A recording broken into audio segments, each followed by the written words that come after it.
شروع اللہ کے نام سے جو بڑا مہربان اور نہایت رحم کرنے والا ہے۔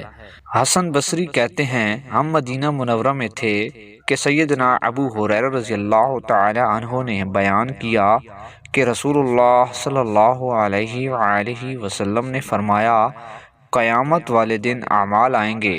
اس کی تفسیر یہ ہے کہ نماز آئے گی اور کہے گی اے میرے رب میں نماز ہوں، اللہ تعالیٰ کہے گا بے شک تو خیر پر ہے۔ اسی طرح صدقہ آ کر کہے گا اے میرے رب میں صدقہ ہوں، اللہ تعالیٰ کہے گا بے شک تو خیر پر ہے۔ پھر روزہ آ کر کہے گا اے میرے رب میں روزہ ہوں، اللہ تعالیٰ کہے گا بے شک تو خیر پر ہے۔ پھر دوسرے اعمال آئیں گے اور اللہ تعالیٰ یہی کہتا رہے گا کہ تم خیر پر ہو۔ پھر اسلام آئے گا اور کہے گا اے میرے رب تو سلام ہے اور میں اسلام ہوں، اللہ تعالیٰ کہے گا بے شک تو خیر پر ہے، اور تیرے ذریعے آج میں مواخذہ کروں گا اور تیرے ذریعے عطا کروں گا۔